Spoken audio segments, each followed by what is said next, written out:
Hey, good evening, everyone.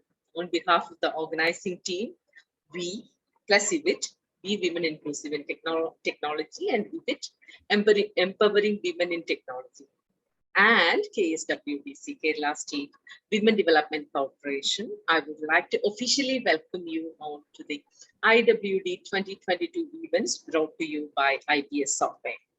Year on year, we follow the tradition of bringing in a bouquet of events during International Women's Day. We now celebrate IWD as a month-long series of events by collaborating with our partner ecosystem. Industry partners like NASCOM, Technopark, GTech, Kerala State Women's Development Corporation, Digital University of Kerala, Technopark Hospital join hands with us on this journey. Our associates are CC Hub, the childcare facility in Technopark, and Technopark Today, the news portal that connects us all. And our corporate partners, starting with IBS Software, Quest Global, SNR Block, Axia, Finastra, Noratel, Presgani, Reverie Global, Reflections, and Timetronics are our pillars of strength in this journey of breaking the bias to create a more equitable ecosystem, leveraging technology as a force multiplier. IWD 2022 has a lineup of 4 segments this year. We NASCOM Excellence Awards 2022, recognizing inspiring leadership and team achievements through 4 individual awards and 1 team award. On-stage contest is concluded with the finalists presenting their insightful perspective before an eminent jury panel last week, and the winners will be announced during the grand finale and award ceremony on March 11th, this Friday. The second segment is the social media challenges, where you can participate in fun contests ranging from video challenge, shout out, and choosing contest and win exciting prizes. The third segment is this one, the webinar series of Breaking the Bias. Break the Gender Bias was on 1st of March, Break the Financial Bias today, and Break the Boundary Bias tomorrow on 8th March. It's a hybrid event on premise at Digital University Kerala, and then it will also be available online through Zoom link. So the Break the Breast Cancer Bias will be in the week commencing March 15th, and all the sessions are lined up under Break the Bias series. Each of these events have a lineup of great speakers from different walks of life, helping us dwell deeper into our own unconscious biases and hidden stereotyping that we all inherently carry, and identify the hidden biases and tackle them on our journey to create an open, inclusive, and equitable ecosystem for all of us. The fourth segment is the grand finale on 11th March, with the keynote speaker announcing the title winners of We NASCOM Excellence Awards. And the celebrations will then conclude with the thank you tradition we all follow here, acknowledging and appreciating the support staff in Technopark campuses. Even during the lockdown days, our team of support staff had kept the IT campuses in Technopark like an oasis of green and fresh air. So we would like to present them with a thank you hamper with goodies and vouchers for a health checkup. This will be on a on-premise event as part of the IWD finale on 17th of March. And let's leverage this opportunity to meet in the campus to kickstart our back to office journey this year. And so those who are interested to join us and participate in all these webinars and challenges, please follow us on our social media platforms like LinkedIn, Facebook, and you can also drop a mail to our website to be part of the community to contribute, collaborate, and celebrate together. We'll share the links on the chat here, so you will be able to click and follow our LinkedIn social media handles. Let's come back to the Break the Bias webinar series now. Today, we are attempting to break the financial bias, understand how financial empowerment can be the game changer in achieving gender parity and social inclusion. A very impressive lineup of speakers and versatile moderator who will fire up your thoughts on a journey to break your hidden bias. I would now like to welcome our moderator to help you navigate through the journey with the speakers, Smita Nair. She's the Director of Customer Success in SAFIN and also the governing body member of the Women in Technology. A privilege to present Smita Nair as the moderator of IWD2022 Break the Financial Bias webinar today to introduce the speakers and the topic to all of us. Thank you. Over to you, Smita. Thank you. Thank you, Radhika. Once again, hello, everybody. And I would first like to thank each and every one of you to find time amidst your quite a busy schedule and attend today's webinar. I would first like to start off with some housekeeping. You would notice that all your microphones are now muted to avoid any background noises that may distract you and even the speakers. Any questions that arise during the presentation, you can either raise your hand or type the same in the chat, and the presenters will pick it up during the session or during the question and answer session. I really hope you enjoy this session. One more request is your active participation is so important to us throughout the session, and let's keep it as interactive as possible. I now present to you the topic of today's webinar, Break the Financial Bias. When it comes to gender bias, we have experienced many kinds, but when it comes to finance, perhaps the gender bias itself is more pronounced and significant. We all have our own views of what financial gender bias is. A few examples to quote: a ratio of women taking up careers in finance, economics, accounting, or even banking compared to men. Involvement of women in family finances inside the houses. Number of women economists compared to the number of men economists. Analysis also find that a good percentage of the loan officers in bank in various parts of the world are quite biased against female applicants. Example would be a significant percentage of women receiving loan amounts considerably lower on average compared to their male applicants. But again, I should not discount a numerous instances that is out there of women excelling in finance, accounting, or economics. Our own finance minister is a woman. In fact, she is the first full-time woman finance minister. So a lot of questions come to our minds. What really is a possible barrier to more women being involved in finance, be it in their own homes or even the corporate world or the country also? What can be done by all of us to empower more women to take up careers when it comes to finance? Isn't it awesome to get to hear from industry experts about this interesting topic? Definitely interests me. Well, we have two august speakers today to talk more and give us more awareness on this topic. Dr. Kochurani Joseph and Ms. Kanchana Chitra. Each of them will provide their own perspectives and tips on this topic. We will first have each of them present their ideas and talk to us, which will be followed by a Q&A session. And one round of discussion also will be there where we all can participate and make it even more interactive after both their sessions. And like I said earlier, I would really encourage active participation from all of you and come out with all the questions for these people. Without any further ado, I want to move to the next task. Let me introduce you to the first speaker of the day, none other than Dr. Kochurani Joseph. Quite familiar to most of us here. She's an orator, writer, academician, and moreover, an economist. She has received a first-class PG in economics and management. She also holds a doctorate in microfinance and women empowerment, a financial columnist in major Malayalam newspapers, consultant on socio-economic issues, and also author of the column Smart Money. Having over 3 decades of teaching experience and authoring many books. A few titles from her books include Education Vision, How, What, and Why Study, and Women Empowerment, a Conceptual Analysis. Dr. Kochurani ma'am will talk about the topic, Managing Personal Finance, a Gender Perspective. She will now take us through what the various sources of incomes are, provide us some guidance and tips on how to smartly manage our personal finance. Over to you, Dr. Kochurani ma'am, and welcome once again to this wonderful session. Thank you.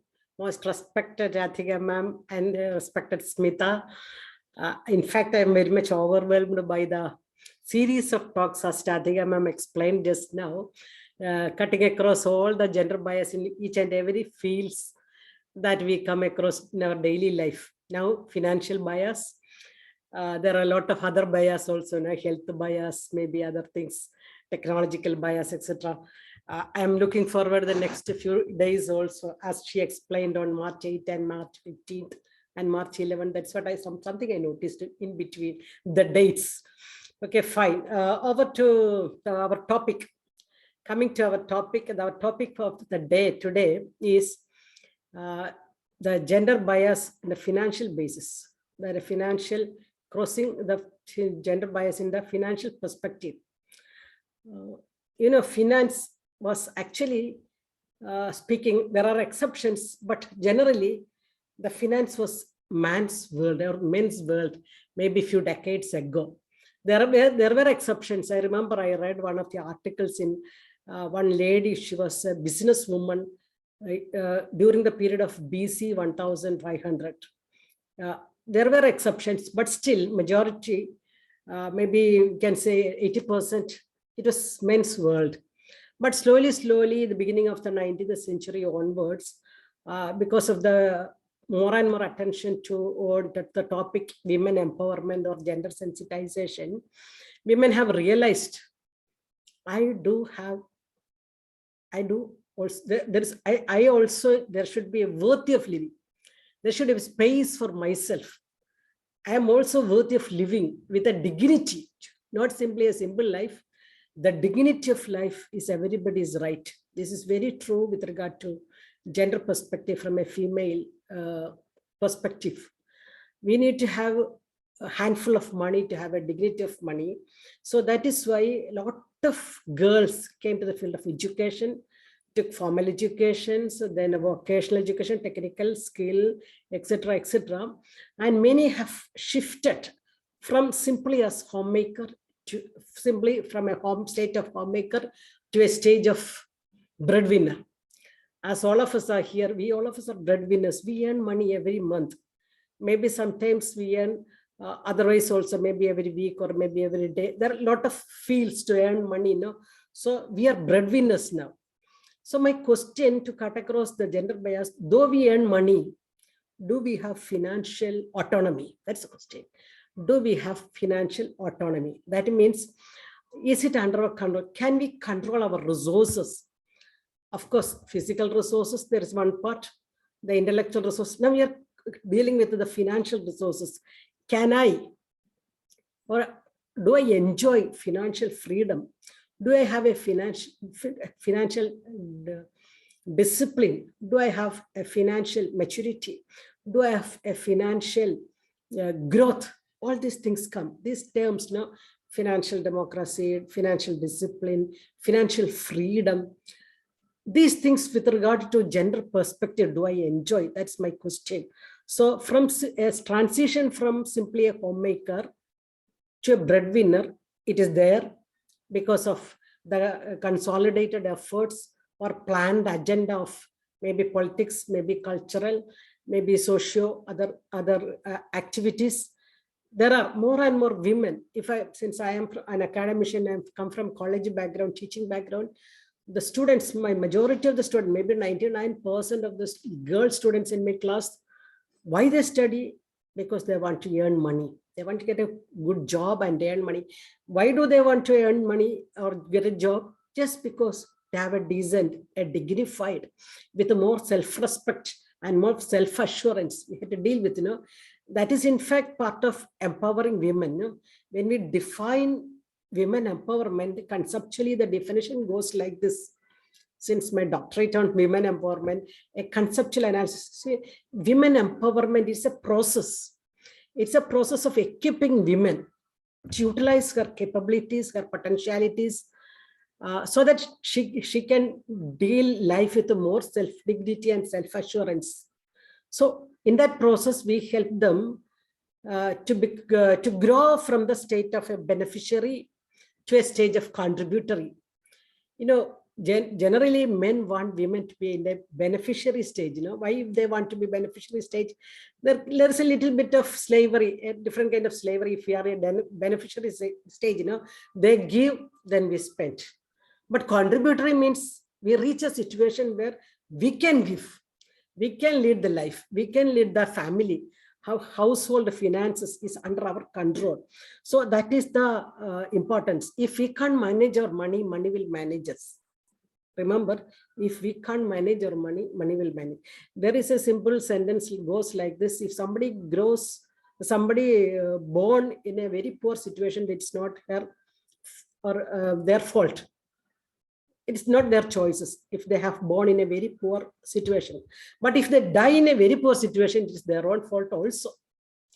In Malayalam, it is used to say that ഒരാൾ ദരിദ്രനായി ജനിക്കുന്നത് അയാളുടെ കുറ്റം കൊണ്ടല്ല, but ഒരാൾ ദരിദ്രനായി മരിച്ചാൽ അയാളുടെയും കൂടി additional കുറ്റം കൊണ്ടും കൂടിയാണ്. That means money, we can help the money to grow. We can help it to grow, the financial aspect.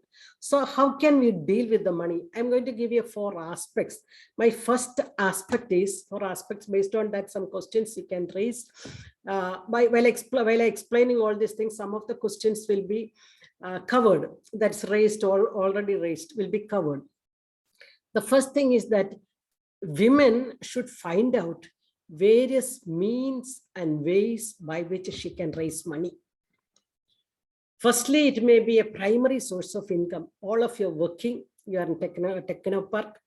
While Radhika ma'am was explaining all the programs, I felt like coming to Technopark and do an offline session there than this online, because of the quantum of work that you are doing there, hearing that. You see, so first of all, we need to have a secure fixed income, maybe in the form of salary or dividends or something like that, profit share, etc. Every month, there should be a specific amount of money. For salaried people, it is very clear. It is there, specific secured income. Secondly, we need to have a different secondary sources of income. First, I said in a singular sense, and the second, I put it in a plural sense. You know what is singular and plural? I am not here to teach grammar. So there should be a primary source of income. Secondly, there should be secondary sources of income. The secondary sources of income can be linked with our passion. You know, our passion may be music, cooking, art, painting, etc., dance, etc., etc. But we are in a technical world because of IT, because of our degree, because of our masters. Because of that, we are in a cabin. That's a primary source of income. But deep inside of each woman, there is a passion for doing certain other things. Am I right? There is a passion to do that, to have a painting exhibition of my own, to release my own novel, my own drama, or to maybe to make a short film, something like that. These are some of the passion, no? So that should be our secondary sources of income. So women should concentrate in both. The most important thing is that she should raise money at any cost, because she needs to have. I remember one of my friends used to say, when I open my purse, there should be little cash. If there is no little cash, I feel go cranky. Of course, there is card is there, credit card is the debit card, but I need liquid cash. Otherwise, I feel like something missing. So women need to have, okay, how much money in the bank, how much in the credit card, how much in the debit card, or maybe how much in the other fields, etc., etc. So that's the first point. Raise the money. Don't live at the mercy of somebody else. We won't grow by taking money from somebody else. We have to create money. Women can, because we have a lot of potentialities, a lot of capabilities, a lot of opportunities. Grab all opportunities to raise the money. That's my message. The second thing is, when we create money, the saving potential is very important. Second thing is that we should have saving. How much to save depends. It is a very personal question, but I must say 30% should be saved. 30% of the gross income, not the net income. 30% of the gross income should be saved. And out of that 30%, at least minimum 10% should be a secret saving for your own. A secret saving for your own, so that not even your spouse or in-laws or your own brothers or anybody, they should not be aware of that. There should be. I am not helping you to live a life of secrecy or something, but I'm giving you a simple financial tips to cut across the financial bias. That's why we need to have, because only we know some of our needs. We can't explain those things to others. And even if we explain, try to explain, they won't understand it. So it's better to have. So 30%, minimum 30%, where to save? Kanjana is coming, following by my talk. She will take the mutual funds or share markets or equities, where to save. From the corporate world, she will speak. So I am not here. I am not going to give a talk on our Sensex Bureau, etc., etc. This is simply practical financial steps at the grassroots level. That's what I'm giving. A simple financial tips at the grassroots level. Where to save, how to save, when to save, etc. Your prudence. I leave to your prudence, and I leave to Kanchana also. The third thing is that, most of the women are in debt trap. What is debt trap? Lot of EMIs, lot of loans, maybe for the vehicle, maybe for our own apartment, maybe to buy something else. Or sometimes, a tragedy is that for pledging, our own property, maybe for someone's loan, but our salary certificate, maybe our own property is get pledged for others. Women are always victims of such a kind of traps. Beware of that. Beware of that. Be prudent. Be prudent. Banks are generous to give loans to women, because bank managers used to tell, as tomorrow I have a talk with the bank people, bankers tomorrow I have, bank managers are willing to give money, more willing to give money to women. What they say, that the repayment capacity of women are high. That's what they say. The repayment capacity of women, because if a woman has taken a loan, that is her, in her brain, not only in brain, in her feelings, in emotions, in everything is there to repay back at the earliest. But for men, it is different. That's what they say, from their experience. So because of that, certain loans, they say, if the women apply, there will be 5% reduction in the rate of interest. If the women apply, the process fee will be reduced. Something like this is, of course, it's welcoming sign, but at the same time, it can be a trap too. It can be a trap too. Similarly, some to buy certain things in installments, maybe simple things like maybe our clothes or something else, maybe mobile or something, maybe laptop installments. There's hidden cost, there is interest, hidden interest, etc., etc. So we should be prudent, so that we should not be in debt trap. That's the third thing I want to say. First, I will say raise the money at any cost. Second, saving is important.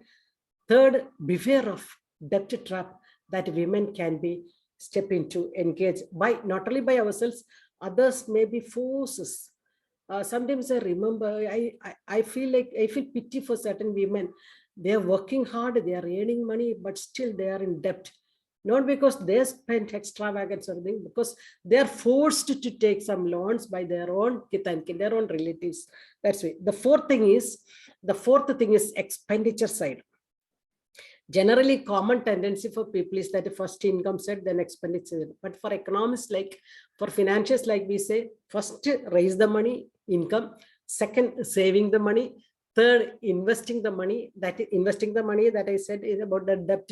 Why I say investment in maybe apartment or material things like that. Maybe investing in a jewelry. Maybe investing in car or something, vehicle like automobile, etc. That's why I said investment side. The fourth one is the expenditure side. It follows like that, because what is left after consumption is not saving. What is left after saving is consumption. You got the difference? What is left after consumption is not the saving. What is left after saving is the consumption. That's the basic economic theory. So coming to consumption side, we can categorize commodities into three simple division. A simple general division. There are complicated other divisions are also, because we don't have time for that. A simple division is like that. Commodities are of three types. I find many are writing down. I'm happy. A teacher inside of me is happy seeing that my students are writing down the points. A teacher becomes happy. So there are three things. One is necessary goods. Second thing is comfort goods. Third is luxury goods. Arathi is happy because Arathi is writing down. When I acknowledged her, she's happy. She put a emoji, happy emoji. Okay. You see, there are a lot of people. There are a lot of others also. Not time to find out their names. Finally, okay. Rathika is also happy. Rathika said some love. I love you, Rathika. Okay. So necessaries. Necessary things are those things without which we cannot survive. Necessary. That's necessaries. Food is a necessary, cloth is a necessary, shelter is necessary, mobile phone is a necessary, for us laptop is a necessary good, a vehicle is necessary thing. You see, these are necessary things without which we cannot survive. That is necessary things. Initially in economics, we used to say food, clothing, shelter. Now we won't say like that. Food, clothing should be, then other things that I said, mobile phone is a necessary thing. For us, laptop is a necessary thing. A comfortable, decent stay, a necessary thing. All these things. Second is comfort goods. Certain things that make our life more comfortable. You know, only women know the things that make us comfortable. Gents can't understand. Sometimes if you spend money on certain things, maybe one particular, suppose for example, some particular gadgets or something, they may ask, you need this. Last week also you bought that, no? Then why you need this? Our comfort only, this is purely gender, no? What is comfort for us? Maybe for others it's luxury, but it's comfort for us because the way that we sit, the way that we dress, something we should be in comfort zone, no? Because we earn money, somehow we earn money, so we need a decent, full comfort lifestyle also. That's comfort. Maybe AC in the room or something like that, no? Maybe travel very peacefully or enjoying some sceneries, going a trip sometimes, a weekend outing. For others, it may be luxury, but for us, no, it becomes a comfort because after that, we become so relaxed, so rejuvenated to face the life. The third thing is luxury. You know, luxury means certain things, it is too much money on that, but at the same time, we can avoid. That's the thing. Sometimes it depends on each person. Maybe for a particular doctor, lawyer, certain things are compulsory things. Maybe for a politician, when a politician constructs a house, he needs 4 drawing rooms. Maybe for an odd drawing rooms, visitors rooms, visitors room, because political field, people from political field will come, people from his own family will come, people from neighborhood will come. They need 3, 4 visiting room. But for an ordinary man, 1 visiting room, 1 living room, 1 drawing room, enough. No? So it depends. The boundary between luxury and comfort depends on each person to person, place to place, time to time, etc. So luxury is good. Buying jewelry, for example, buying jewelry. Jewelry means, we can sell at any time. Its price increases. For jewelry, it is not an exhibitionism view. Some women travel like their mobile jewelries. No, that's their mobile jewelries. I'm not talking about that. Why we want to buy some gold? Just because in economics we term gold as liquid asset. Why we call it a liquid asset means at any time it can be converted into cash. But if it is diamond, it is not like that. Diamond cannot be pledged, Diamond cannot be, it is not like that. But when it comes to solid gold, not only that, we are not paying tax for the capital gains that we earn while we selling the gold. We buy gold at 20,000 rupees, we sell gold at 40,000 rupees, and we earn some money, no tax for it. No? But if it is regard to the property and all, there is tax for it. So gold is a good asset that women should have. I told you, it doesn't have an exhibitionist view. It's not to show off, but at the same time, if a handful of gold, minimum 10 sovereign or 20 sovereign, if it is with you at any time, you can convert into cash. So it's not luxury product, but if you're after it, craving for it or gathering it at any time, that is something wrong. Something wrong with that. No, always checking what is the price of gold today, going to the jewelry market today, exchange it. That is some psychic problem. Okay, leave it. So coming to the fourth point, the expenditure side. This demarcation, if we are not prudent enough to make a distinction between these necessaries, comforts, and luxuries, you know what happened? The business world will exploit us. The business world will exploit us. We economists are always in favor of consumerism. Maybe sociologists or psychologists say consumerism is bad, but we say consumption is the basic thing. If there is consumption, then only there will be production. If there is no consumers, no need of producing that commodity. No, so consumption is the basic. So if there is consumption, then only there will be production. If there is production, then only there will be employment. If there is employment, then only there will be income. If there is income, there will be consumption. This is a circular flow. No? Consumption to production, production to employment, employment to income, and income again to consumption. So consumption is the basic. So the business world always try to alter the level of consumption. So that is the secret behind advertisements, to alter the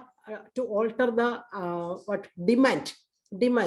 So they always project like that. The mobile phone that you are using now, it's not good. See, there are modern things. The laptop that you are not up to date, change it. Maybe all the things. That is the business world. That is why advertisement. But it's good. It's good. We are for it. But at the same time, we should be prudent enough to think like that. Whether I need it. Is it a necessary good for me? Is it a luxury good for me? Is it a comfort good for me? Otherwise, you know what happens? Why women becomes in debt sometimes is because their decisions are made by others. Their decisions are made by others. That means they don't want to buy that commodity. They went to a mall. They want to buy one simple thing. But other people said, ma'am, this is good. If you buy this, it will last for 20 years, maybe 10 years or something like that. And he takes the decision and I follow. That's a tragedy. That's a tragedy. I remember while I was writing a column, I wrote a lot of columns in dailies, as Smita said. Now one column was titled like this. In Malayalam, installment anengil aaneyum medikkum. That's a tendency of Malayalis. If it is everything is available in installment, like he is about to buy even an elephant. That to show some money, you know.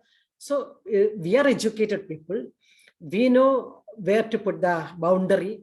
So if you are not able to put the boundary, what will happen?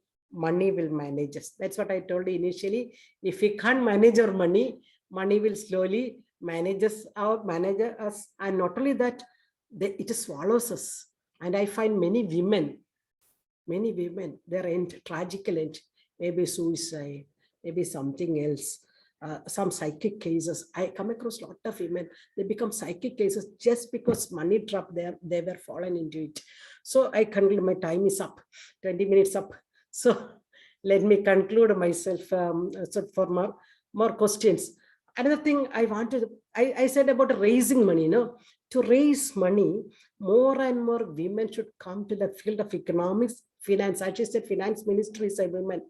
In bank, majority of the staff are women. You know why? Because the written examination of banks, no, the women have a tendency to study by heart or something like that, and they have a tendency to write the examination, this kind of examination very well. Many IT, many BTech students are in banks just because they have this comprehensive, analytical, logical ability to write exams. That's it. That's why they are in bank. Majority are there in. But the problem is that no, they entered the job as assistant manager and retire as assistant manager. But the men, they enter the job as assistant manager, slowly they become branch manager, then senior manager, then regional manager, then divisional manager, then like that their ladder goes. Maybe because of their family affairs, maybe because of their priority become family. But there are women who release the barriers. Maybe initial days when our children are small or something like that, okay, it is okay. But when time comes, there is a time that at that time they have to raise their ladder, and they can raise to the position of CEO, maybe administrative, executive staff, etc., like that. So that when women are in the decision-making bodies, you know, when women are in the topmost decision-making bodies of the finance sector or the banking sector, it will be more conducive. The decisions will come more sensitive for women. That's why. So more and more, when I visited London School of Economics and all, I remember majority of girls, they want to excel themselves in the field of economics, finance, management, etc. But later in their 20s, they have a lot of dreams. In their 30s, all the dreams comes, the graph comes down. But I say it is okay. But in their 40s, that's my point. In their 40s, again, they have to raise the graphs, because the dignity depends on the title also. The title, what are you? The title is also important. Let me conclude. Otherwise, my nature is like that. I go on speaking like that. Maybe tomorrow morning till like that. No, if somebody allows. So let me stop for some good questions and clarifications. Thank you. Thank you so much, ma'am. It was a very informative session on a lot of things that we thought we knew, but there's a lot of gray areas in those subjects. Let me just open the floor for some questions. Please raise your hands, anybody, if you have questions.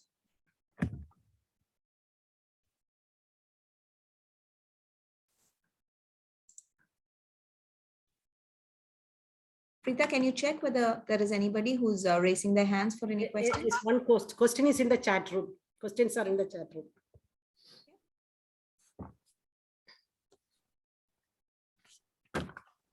Was that a personal message? Because I don't see the question. I read some question like where to invest or something like that. Oh, please do. I think that was a direct message that came to you, because I do not see it here. Okay, let me see then. Go ahead, please pick it up. Okay, it is a direct message to me from one Rajendra Jet. Okay, I am 23-year-old and completely fresher, and I want to invest and make money. Where to invest money? I am from village area and from farmers background. Great. Okay. Good question. Good question from a 23-year-old person. That's what something like that means he wants to make some improvements in lifestyle, etc. From a village background, from a farmer's background. Now you are 23-year-old. That means you have just entered into the field of work, and work gives you some money. You may be a salaried person. As I told you, from the salary, 30% should be saved. I said, where to save? I think Kanjana can say better because she is in the corporate world. Where to save? That's better. My point is that you should not be trapped. Nobody should exploit you. Maybe because these agents of various financial strata, they come. This is better. That will give you some more money. This will listen to everything, read everything, analyze everything. But finally, when it comes to the decision making, you are the best person to judge, because this is a field of gambling. No, if investing money in certain things, gambling, there may be loss, there may be gain. A prudent, maybe a wiser person can gain, but there are incidents many people lost money by investing. So the market analysis is very important. The market analysis is very important. Slowly only you can develop in this, the art of investing in this particular area.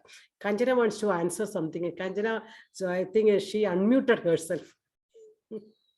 Yeah, sorry, I just thought, first of all, congratulations. I'm assuming that's your first job.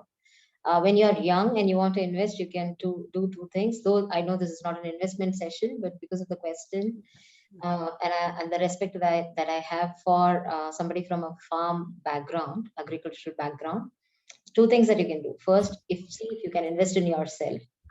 Because from now on, it's not just the money that multiplies. Either you multiply the money or multiply your ability to make more revenue.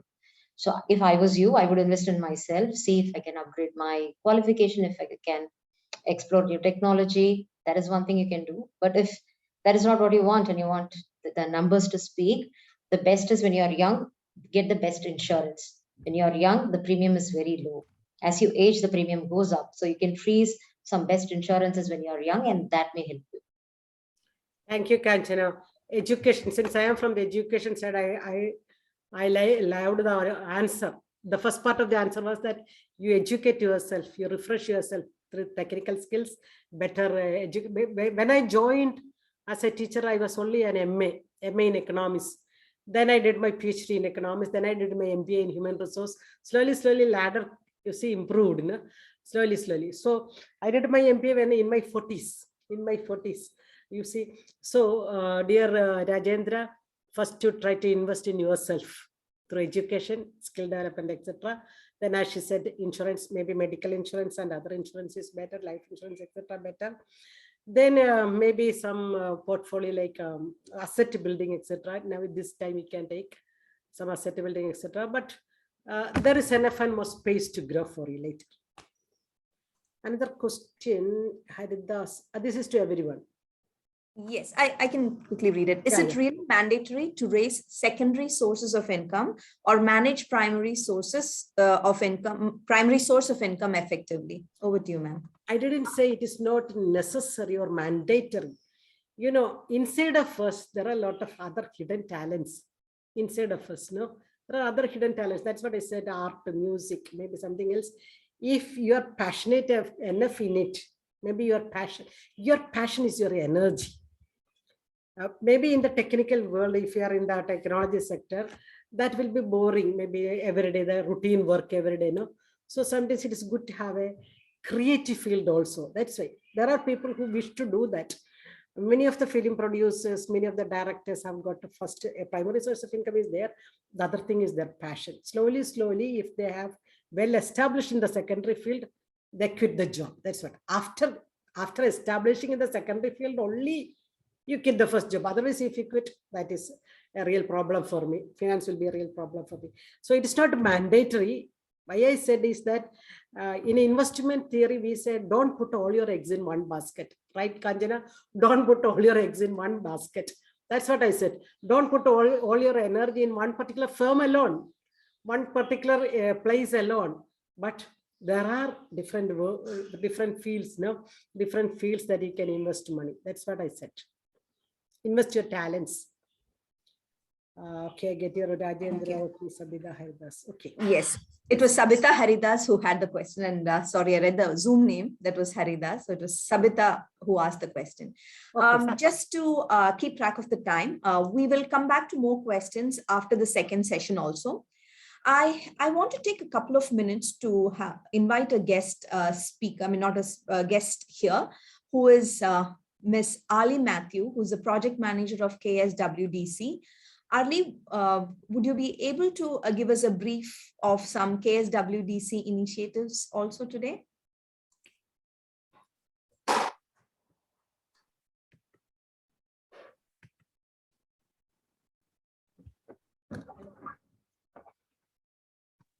Hello, am I audible?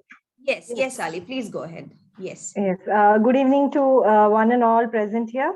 Greetings from the Kerala State Women's Development Corporation. I work here as a project officer.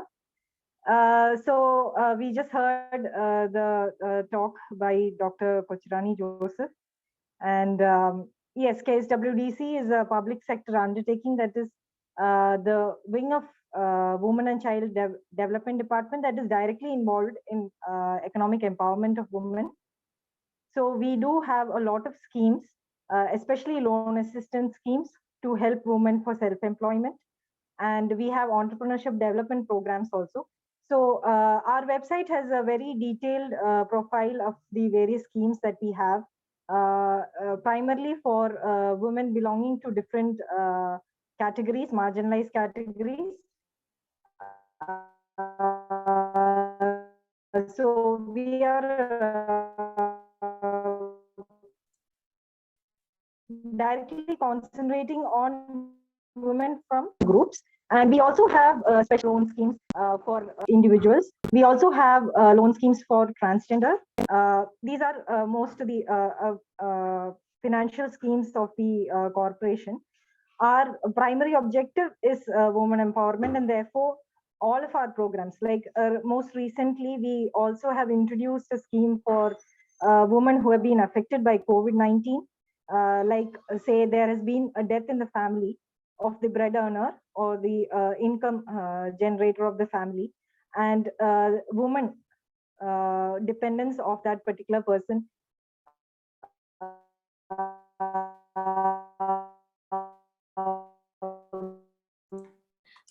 Ali, I'm so sorry to interrupt you. There is some kind of a disturbance. I think everybody faces it, right? They're not able to hear you well. eligible for a loan from CARE. The kind of timely programs and schemes. Is it okay? Hello. It's Hello. better. Can you try talking once more? Yeah. Okay.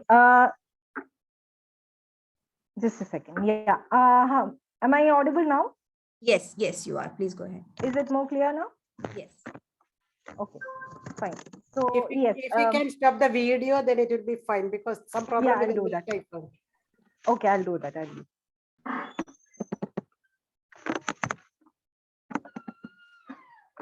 Hello. Yes, go ahead, please. Okay. I'm sorry for that. So KSWDC, established in 1988, is a wing of the government of Kerala, which is directly involved in the economic as well as social empowerment of women. Our prime focus is economic empowerment. So we have tie-ups with different national finance corporations like Backward Finance Corporation, Backward Plus Finance Corporation, Minority Group, Minority Finance Development Corporation, Safai Karamchari Development Corporation, and also SC and ST. The thing is, because we have this association with the national corporations and government of Kerala is standing in guarantee for us, we are able to provide a host of loan schemes at a very marginalized interest rate, at a very reasonable interest rate of 3 to 6%, and for the purpose of self-employment. So this loan schemes we are able to extend to individuals as well as groups. So even through Kudumbashri, we are disbursing loans right now. So if you can look into our website, www.kswdc.org, you'll get a clear insight of the different schemes that we have. So this schemes are primarily for promoting self-employment among women in the belonging to the low income groups. And besides this, KSWDC also introduces loan schemes depending on the need of the hour. Like for example, in the past 2 years, due to the COVID-19 situation, there has been a lot of deaths and related to COVID-19. So if the income earner of the family has passed away and there is a woman dependent who is involved, we have rolled out a special loan scheme that is called Smile Kerala for them. For the this is for special categories. So these women can avail this loan and start up self-employment ventures to augment their income. So these are most of the these are primarily the most important programs of the KSWDC. Other than that, we are also doing certain welfare programs, like we are doing a project called ShePad, which involves distribution of sanitary napkins to schools, 181 Women Helpline, which is a toll-free women helpline that caters to women of all sectors for any need. They can call to this particular number, whether emergency or non-emergency purposes, they can contact this number. Other than that, we also have Bodhyam, which is a gender sensitization program for police officials. We have also women's cells working from different women working from different colleges. So is this clear? Is that enough? Should I be adding anything regarding? This is quite informative, Ali, and I've also pasted the URL for the website in the chat, which everyone can take a note of. Any other phone number or anything you want to put, please go ahead and add it to your chat. Otherwise, we'll just go ahead and take the URL for now. Yes, yeah, and I would also like to take up this opportunity to thank WE for partnering with KSWDC in organizing this particular webinar series.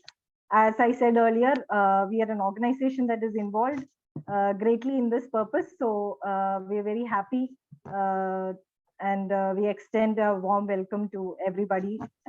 We hope all of you will participate fruitfully in this program. Thank you. Thank you. Thank you so much, Ali, for those wonderful words. And it's a pleasure to be partnering with you for these series.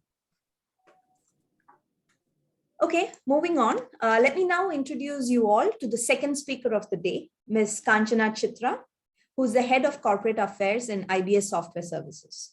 Again, a good orator, speaker, and I also hear that she has an amazing sense of humor. Quote to quote, from what I hear from my IBS friends, being with Kanchana and talking to her is a stress buster and her laughter is infectious. Ms. Kanchana is a company secretary by profession. Her specialties include legal, compliance, accounting, secretarial, and international laws. She's experienced in managing mergers and acquisitions in the corporate world, and her passion has always been teaching. Prior to IBS, she has worked as company secretary in multinational companies like Mercedes-Benz, General Electric, Hewlett-Packard, and ITC, to name a few. Today, Ms. Kanchana will provide us with insights on her perspective of financial bias. Once again, on behalf of all of us here and on my personal behalf, I welcome Ms. Kanchana to this webinar. Over to you, Ms. Kanchana.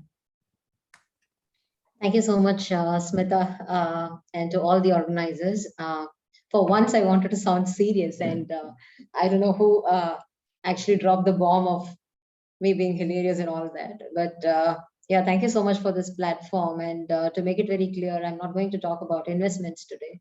I think there is quite a lot of topics on investment, but what I really want to focus is on the real financial bias that women face today in the society. So because I myself have experienced quite a few, and I know that it's not a topic that you need to be really scared of. You just need to know how to handle it right. That is all it takes. So before I actually start talking, I just want to ask a question to all of you, and not, you don't have to answer, but think of someone when I say these professions.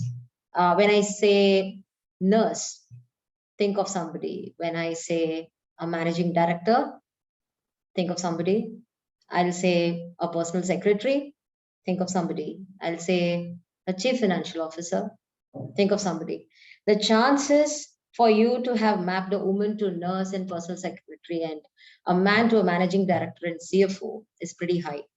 It's very common. Somehow, the financial bias doesn't just start when you actually count the money, it starts much before. So for me, I see this bias spreading across a lot of topics, but end of the day, it results in money terms, and then we call it financial bias. It starts with a lot of other terminology. Let's start with, say, salary. It's not just in India, but internationally, for a same position, in majority of the scenarios, when I say majority, I'm talking about over 90% of the scenario, where a woman and a man, when they are doing the same job profile, the woman tends to earn lesser than the man. Somewhere psychologically, this bias comes to say maybe paying a woman a little lesser is kind of okay. Things are changing. The 10% are the ones that gives us a hope to say, okay, things are changing, and we want to monitor that graph more than seeing the 90%. That's where a lot of efforts are going. And honestly, there are men also involved in breaking this gender stereotypes and stuff like that. But the reality still stands that even today, 90% of the salaries of women doing the same role of a man is comparatively lesser. And if you also look at the treatment of a success or failure of something, a lady does a business and then she runs into a failure, vis-a-vis a man does a business and runs into a failure. I've read a lot of articles on how the businesses have been doing bad and what resulted in the huge losses. But the way it's seen when a woman is in the leadership position versus a man is in the leadership position, the reviews are pretty different. You can follow any news magazines, or latest you can follow the stock exchanges, and where you see a woman leadership, the articles doesn't really talk about what went wrong in the business, but it talks more about what did the assumptions and the stand that the lady took, where did it go wrong. Those are a little painful things to digest. And the third one that comes is on the overall money management. Somehow when it comes to money, it is assumed that the management is better in the hands of a man than a woman. These are diluting away. Not that I'm not talking about 100%, but these are still existing. That's why in most of the houses, when you see women earning more, their taxes are taken care of by their husbands or their fathers or their brothers. Whether it's them, does the man volunteer or the woman delegate, that's a different story. But these are the biases that is still there to say somebody can earn, but they cannot really choose, or they may not be capable of doing some investment right, or the taxes right. And these are tricky scenarios for us to continuously be conscious of and try and break it. These are very, very important. And these are the topics that I would like to talk, and not at a personal level, but how can you actually translate this when you're actually hitting a corporate wheel? How do you make this bias not look like a bias anymore? There should be a lot of effort from our side, and there should be an equal effort also from the recipient side. Only then it gels well. I'm seeing a lot of capable women on this call. I can recognize some. Personally, I can recognize some 10 or 15 wonderful women leaders. Not that they are not there, but sometimes just to stand up and say that I'm there and I'm capable of it kind of takes time. And those are the ones that I want to address today. The fourth one, I spoke about the salary inequality, and then I spoke about how the failure or success is determined when there is a different leadership and overall money management. The fourth primarily is, even in terms of goal setting, the goals are very different for a man and a woman in the same corporate or in a business. It is always assumed when a woman leads it, say for instance, I'm just taking an example, there could be 100 reasons behind it. While Mr. Narayana Murthy decided to run Infosys, his wife decided to run the charity trust for it. It may be the best model for them, but had there been a swap of duty, I don't know how this would have been perceived.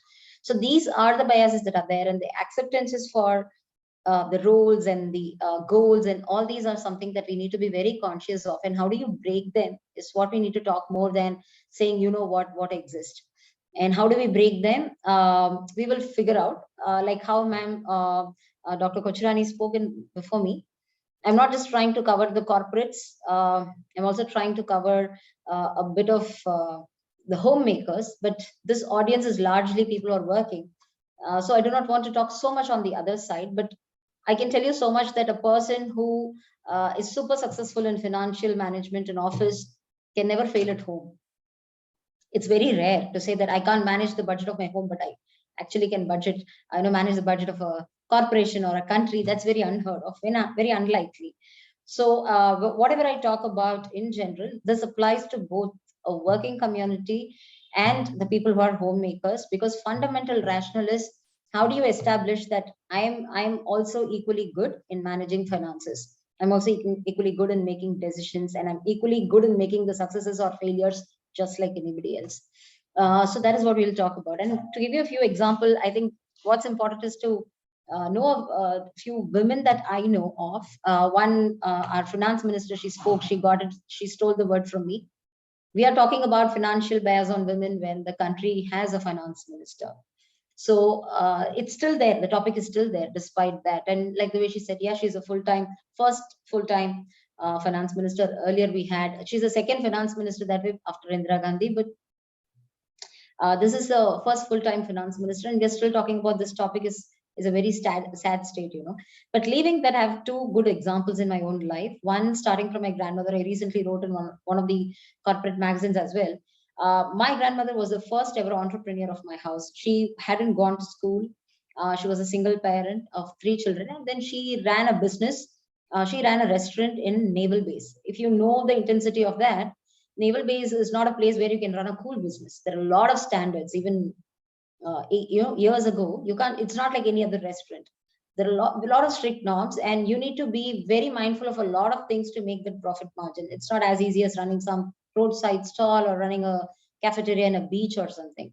But then when she entered, she was pretty raw. All she knew was cooking. That is what we thought, that all she knew was cooking.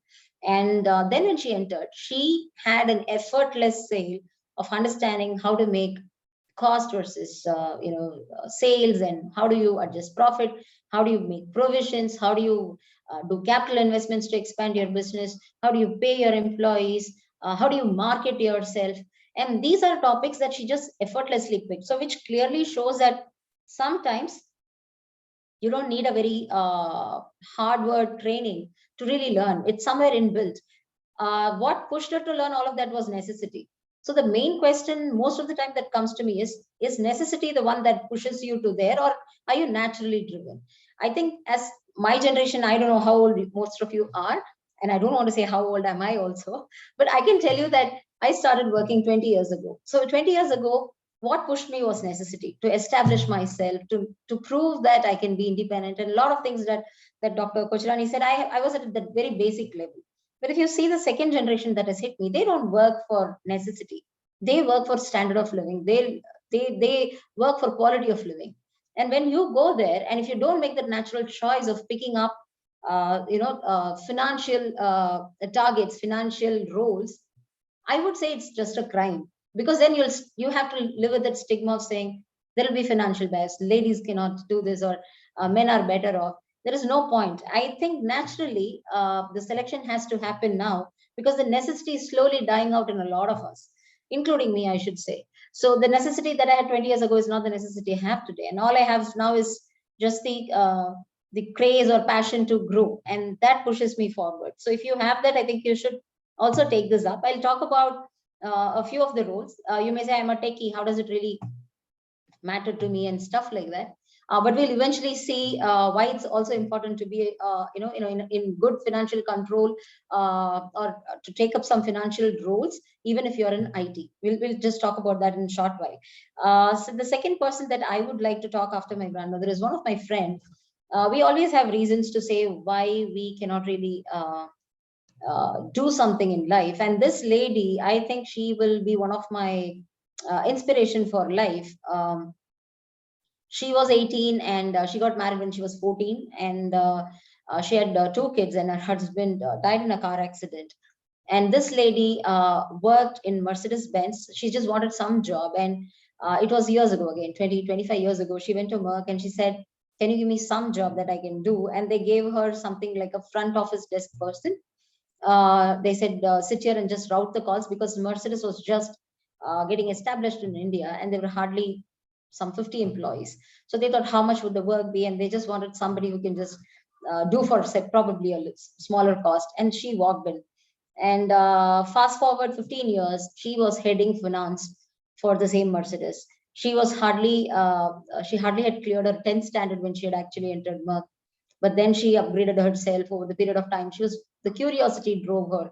She wanted to prove herself. And when she left Merck, now she's heading a very big function in another multinational company. But when she left Merck, she was heading finance. And she never cribbed about anything that was working wrong. She was always thankful for whatever was working right.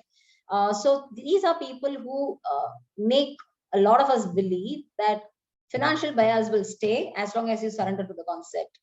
If you do not want to accept it, you'll find out why to not accept it, and you'll also find out facts to disprove it. So that's very important for most of us to first of all take it, learn, and then grow. And then I don't think so this topic would exist anymore, and I'm really positive that probably after a decade, after 2 decades, we would be talking about something else and not this. Definitely this terminology didn't exist when my grandmother was there. They surrendered. But she broke the stereotype. And when my mom was there, they started talking about it. And now we are breaking the barriers. And the next one will probably prove that this is extinct and this doesn't exist at all. And that is where we are heading, which is very wonderful to see. But what we should do, as most of us on the call as brand ambassadors, be it a man or a woman, not just attend topics like this and walk away from this, but really turn brand ambassador to see, can we make a difference beyond us? Because whoever is in the call, and trust me, you guys have already broken the stereotype. You may be unaware of something, but I hardly would expect some of you to be trapped and feeling squeezed, and you're not suffocating at least. You may be trying to find your path, but you're at least there. But what we are responsible for as people on the call is, can you help someone else break the stereotype? If you're a manager, can you give another woman a role that can help her break the stereotype? That's very important. And after this call, if that happens, I think then this whole program is a good success. So where should we start this? Where really do we start this? How do we see this whole topic to be? I'm saying, where do we start? What do we do? How do we reassure ourselves? And how do we mark a milestone? These are the 4 questions that we need to really ask if you're trying to break a financial barrier. Where do we start? Let's take 2 scenarios. One is somebody is a homemaker, or there is this young person, just a child, and then there is somebody who's already in employment. There are two scenarios we'll take. Where does it start when it is at home? Please teach your children. As a child, I was given a lot of responsibility at home, which had nothing to do with money. And I have a younger brother who was always given work that was related to money. It could be going for a shopping or paying a bill or sometimes even depositing a check. Those tasks were never given to me. I was always told to take care of the house and take care of my brother and all of that. If you're doing that as a stereotype, please break it at home. You can teach your son how to make roti and you can teach your daughter how to bring the atta home. It's absolutely okay. And that is where it should start at home. And when it comes to, say, in office, please ensure that you give additional responsibility for the women, not just to manage their projects in IT, but also take some control, do some presentations. It can be an ad hoc presentation, but please ensure that you give that role to a woman where she can actually stand up and then go and present the business cases. Give them a chance or teach them or start mentoring them. They may not be able to do it on day one, but I'm sure that they will be ready by end of the year. So you ensure that if you're doing that for them in the office, you please ensure that you give them roles that makes them also responsible for the cost, revenue, whatever numbers we are talking about, and not just pure vanilla IT. That is how it starts. That is where their awareness also starts. And secondly, what actions do you take at home? Like how I said, please give them tasks that are related to money. Teach a baby girl to say, you know what, you need to put even money in piggy bank. You need to save. You need to probably make money. You need to be conscious of the cost. You need to probably manage the budget of the home. Give them those tasks. It's very important. All this gets set at very young age. To say that I can actually do something in finance to I cannot do something in finance. It somehow psychologically sets when you're pretty young. Do that at home. And when it comes to office, what do you do about it? Have enough mentoring. Sometimes I feel that the lack of a lot of women leadership is also because there is a lack of mentoring.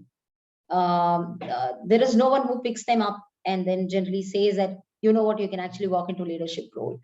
There is some lack of mentoring and there is some lack of, say, tools for them, telling them these tools can help you do better. There are less awareness on what kind of education these guys can have to actually grow from, say, a manager to a leader. It really becomes tough. And when they hear it, sometimes it's too late. So we need to also ensure that if you're at whatever job skill, find your mentor. If you're already way up in the ladder, become a mentor.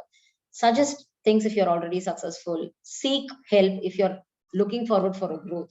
Do all this in office, and this can definitely help you get a very different essence of the jobs that you're doing.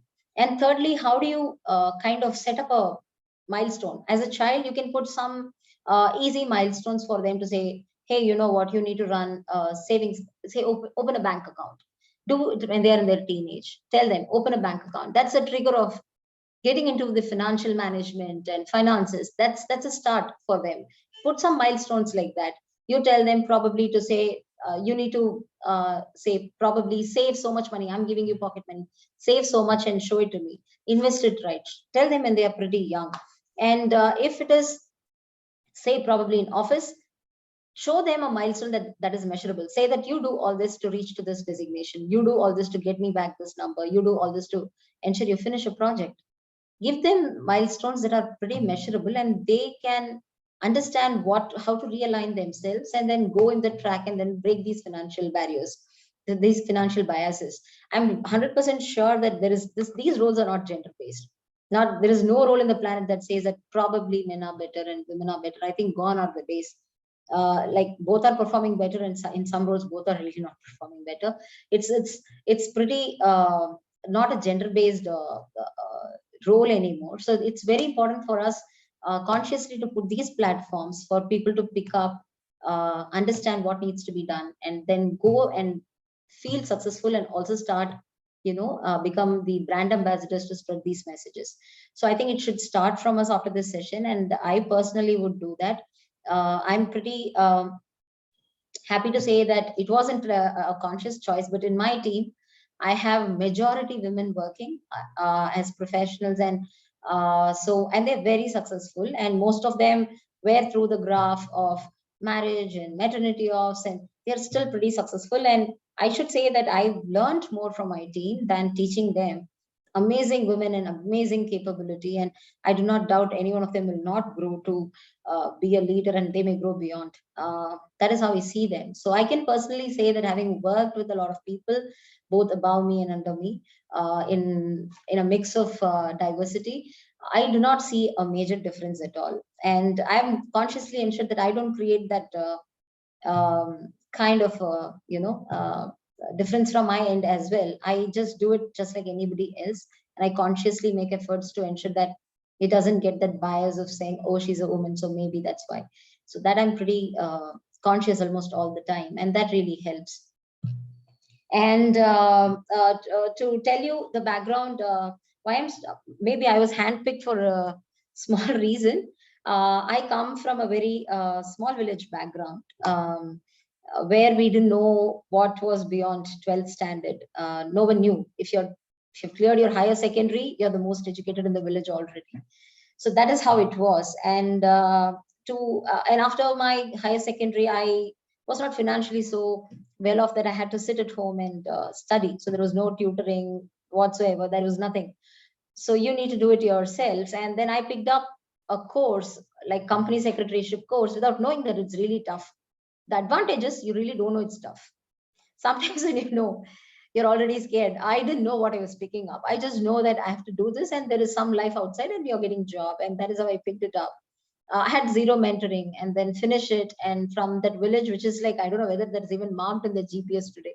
From there, the immediate jump was to a place like Bangalore, where I had to pick up a role and like corporate affairs, which is, I would say, I won't say it's a tough role. Every role is tough or easy in its own way.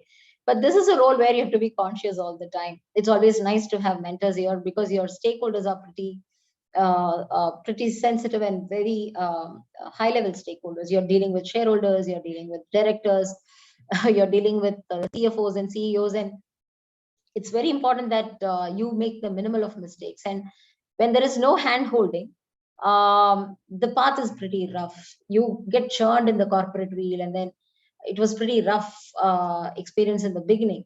But was it impossible? Actually, no. If I fake too much, it's not going to work out, because I didn't find it very tough. I found it very interesting.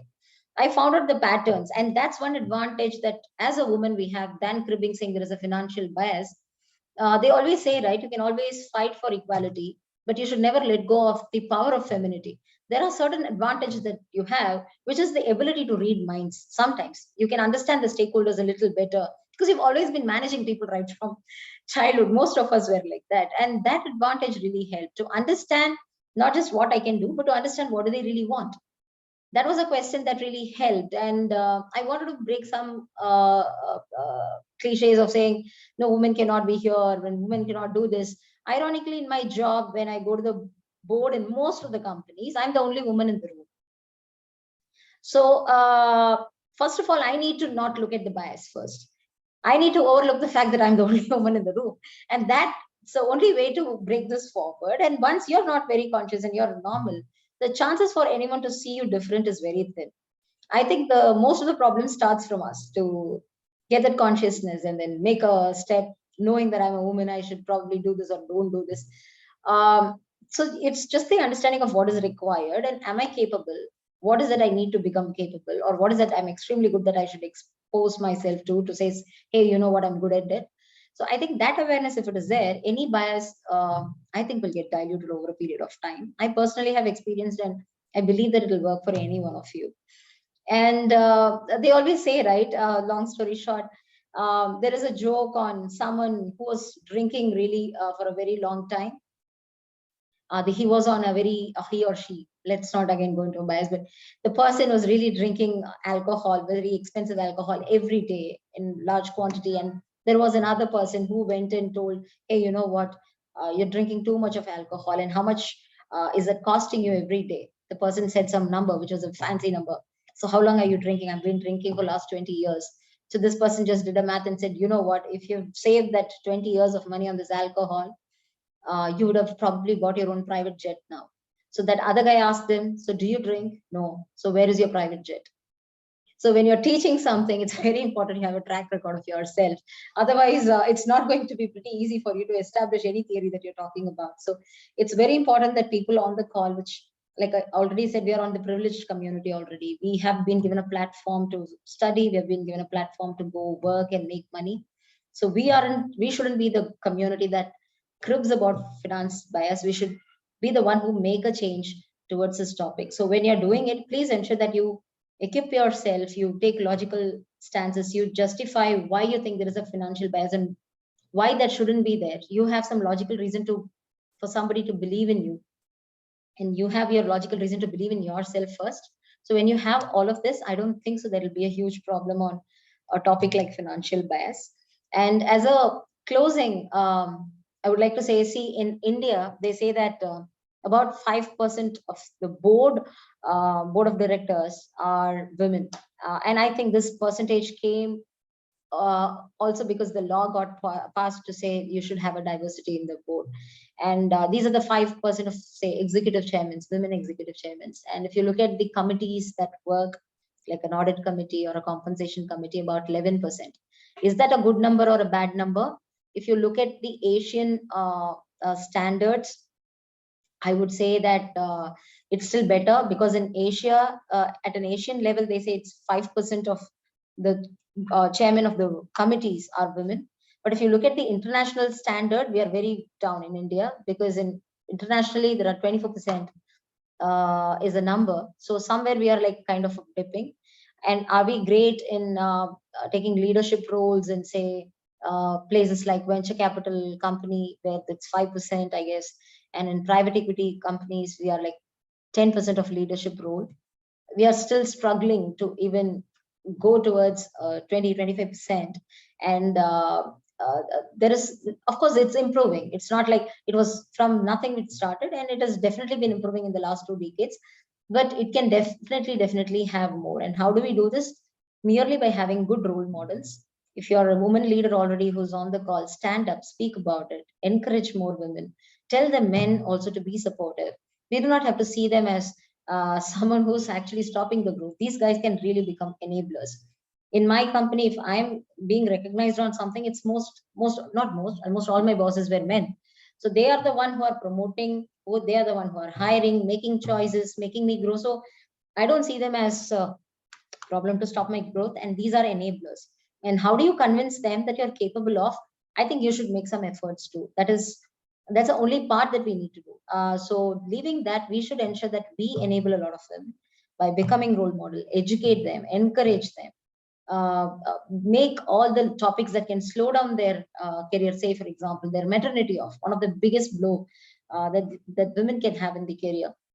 Be sensible enough, and then also teach the teams and the management and everybody to be sensible about this topic, because this should never be seen as one of the slowdowns in the office career. So things like that, volunteer yourself, encourage, make efforts, be a role model, mentor, educate, and then things will definitely change. So they always say that a strong woman will definitely know her strength for any journey. But a woman of strength, she will know it's the journey that makes her strong.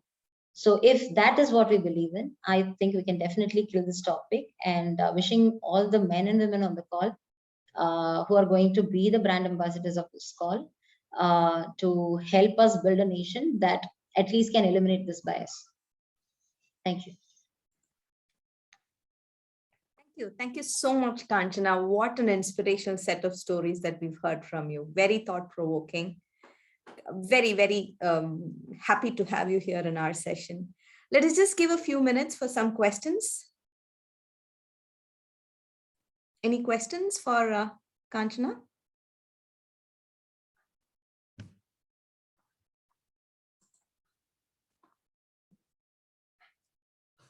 I don't see anything coming. I do have a couple of questions though. Being a woman, have you ever faced some challenges in having your voice heard in the so-called male-dominated sector? I don't want to call, I don't know whether that's the same case even now, but I would like to hear from you. Not really. It's not about not being heard. It's about selling your perspective. So what happens when you're in a very male-driven world? The perceptions are always slightly different. So say, for example, in my case, I do get involved in policy making and compliances and stuff like that. So you always have a different perspective. So to how do you make it? It's not just about the articulation, it's about a lot of logic behind, and it should also show some results. When you say something, it should not just be an emotional pitch, but it should result in something positive for the organization or for the issue that you're talking about. So the initial stages were rough, I would say, much initial stages, but now I'm seeing a lot of sensitivity in the management or the directors or the shareholders. They are very much aware. Looking at the number of people who are hitting into employment, the ratio of women coming for employment, especially we're talking about IT industry, is pretty huge. So I think the sensibility is now kind of seeping into all the organization, and now life is getting better, I would say, than 20 years ago. I think when a woman having vision, farsightedness, and when she speaks with conviction and clarity, it will be heard. May not be sudden, but later. It will be heard always. That's my experience.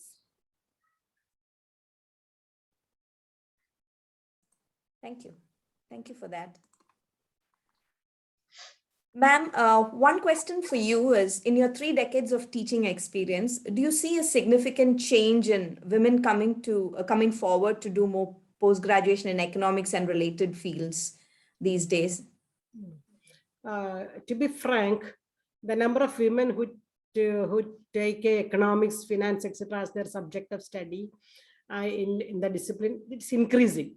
For example, post-graduation in economics, maybe research. I'm a research kid too, research students in economics and finance, it's increasing.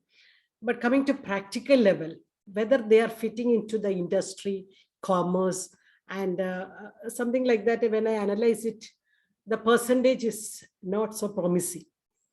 Not so promising. That's why this topic comes, cutting across all the financial bias, gender bias. That's what I find. Sometimes when I look at some of my students, maybe research students or postgraduate students, I feel like they will be an asset to the institution, or maybe they will be social capital to the society.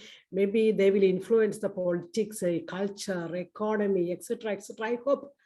But somehow, maybe after marriage or something like that, maybe sometimes a kind of what happened to them? They become somewhat like what to say, adjustment problems because of some of their own emotional problems. They don't know how to handle their own personal issues, emotional issues, relationship issues, etc. So somehow the gravity or the contribution that they, what I expect is not up to much expectation, up to the point. That's what I feel. Like Kanchana said, let's all be enablers for that, right? Bringing everybody. Yeah, we should empower each other. We should empower, let them. Of course, as Kanchana said, men can enable us, but still, women to women empowerment is something need of the hour.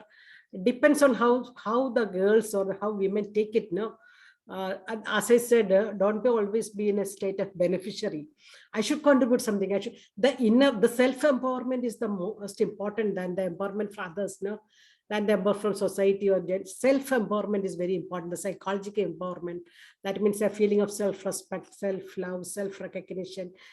I should contribute something, maybe knowledge sharing, maybe something else. I should. That is the strength. That passion is the strength of a woman. No, so let her keep on doing certain things, and we be catalyst to that. Maybe encourage them, we become maybe holding hands with them with some projects, etc. It's like once women is on the move, you got what it now. When they are on the move, things will change. Yes, indeed. And Janani just asked one question. One quality which you want to inculcate or share. Anybody can answer. Kanchana or Kochirani ma'am, who would want to take that? I'll go later, maybe. One quality, you mean? One quality. I didn't get the question. One quality which you want to inculcate or share from a financial bias perspective. What is it that you would want to let other people know that they should have a good quality based on what you just, your discussion was? Be the master of your own life. You create, be the master, take the responsibility in your own shoulder. Nobody will help you in certain things. No, so be master, self-mastery. That's the quality, self-mastery. Self-mastering. And I also would like to give a clap to Anju, what she just said about the beautiful wordings, empower each other. Yes, Anju, that's the good one for today. Any other questions? The floor is open for questions or any discussions that you want to have. Unfortunately, we have only 1 more minute before the closure.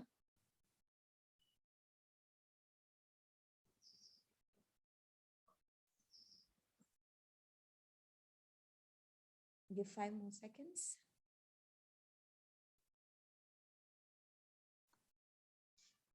I'll take that as a no. Any more coming? Smita, not a question, but a great takeaway from what Arati here. Sure, Arati, go ahead, please. What we started the session on, Madam Kuchrani said, we all earn money, but do we have the financial freedom? That is a really thought-provoking idea. I mean, we all have money, but do we have the freedom to use it the way we want? I think everything else that she said falls in place, and even what Kachana said. So thank you for that. I just wanted to share this great learn. Thanks. Thank you. Thank you, Arati. A couple of takeaways from my side also. You should manage the money or the money will manage you. That's something that I'm never going to forget. And also what Kanchana said, be your own brand ambassador, right? So that is again, one thing that we all should think of, and let's all empower each other. Again, one informative session we had today, and I hope you all enjoyed every bit of this, just like I did, and quite informative as well. I would now like to conclude with some food for thought.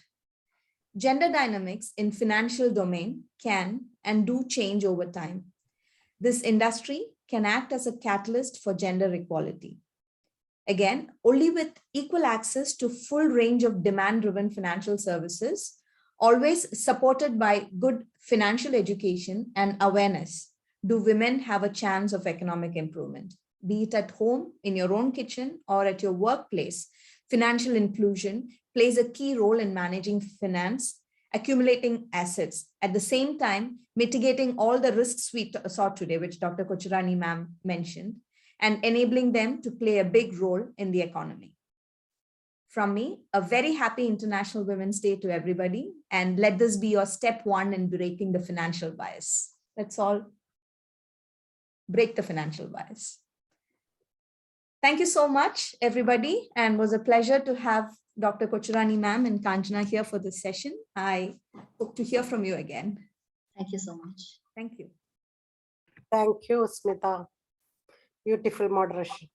Thank you. Thank you so much.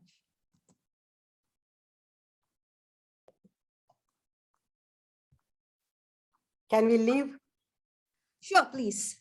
You can always stay and we can have a catch up.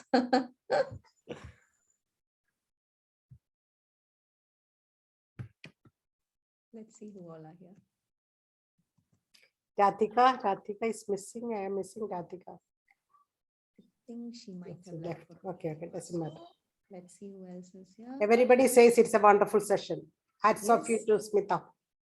Hats off to you both. I don't think anybody left. Usually when it gets boring, we see a lot of people leaving. So we started off with 20 to 25, it rose to 48, 55. And till the end, we had close to 48 to 50 people. That is very good. I'm so happy. Thank you. Great effort. Continue the good